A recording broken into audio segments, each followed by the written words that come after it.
want to take a second to talk about how people try to rob other people of their joy.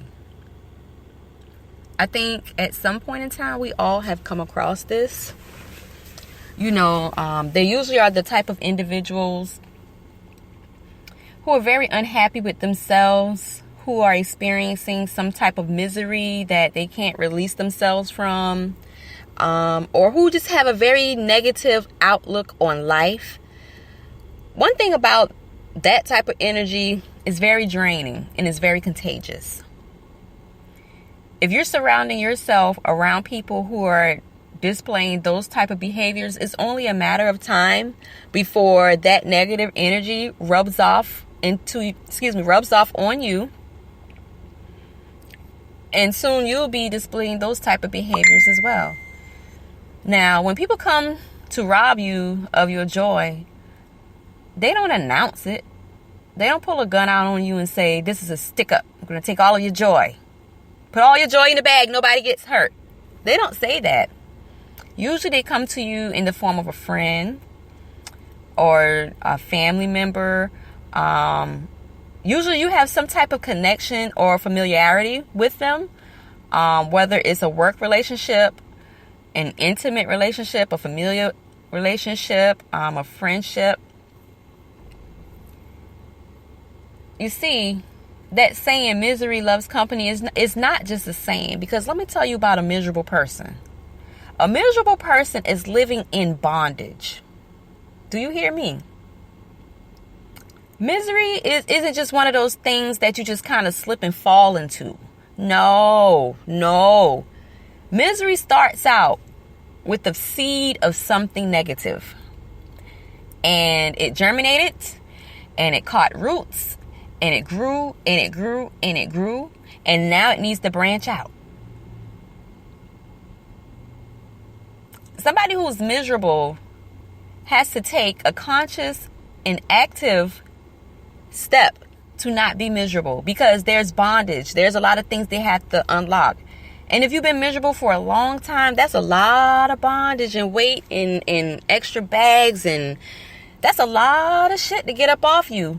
So it's not just something that you could just wake up and say, I'm going to be happy today. No, because when misery comes into your life, it infects everything in your life. It takes away your ability to be hopeful. It takes away your ability to be joyful. And it certainly takes away your ability to be happy for someone else. That's a lot of baggage going on there. So no, you can't just wake up one day. It's kind of like the movie Alien, how when the alien finds a host and they just grow and they grow and they grow. It's the same concept. So when you come across individuals like that, it sounds corny, but you should not take it personally, because it's not about you most of the time. Most of the time, it's something about themselves that they don't like, or that they are not happy with, whether it's with themselves or whether the circumstances of their life is making them unhappy. It's something about them that they're unhappy about, deeply unhappy about, that they're projecting off onto you. Only thing I can say is, not saying you should necessarily cut these individuals off, because a lot of times, like I said, they're close to us. They could be your mom, your dad, your best friend, your sister, your cousin, your boss. I mean, it can be anybody. But what I will say is, you need to learn how to thwart that energy. You need to learn how to make sure that that energy does not spill over into your energy. You need to make sure that their negativity isn't affecting you. You need to just be able to handle that. Not necessary to seek understanding about why they are how they are, because they probably don't even know why they are how they are.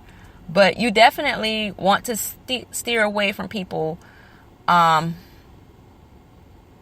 who have this type of bondage going on and who actively seek to steal other people's joy.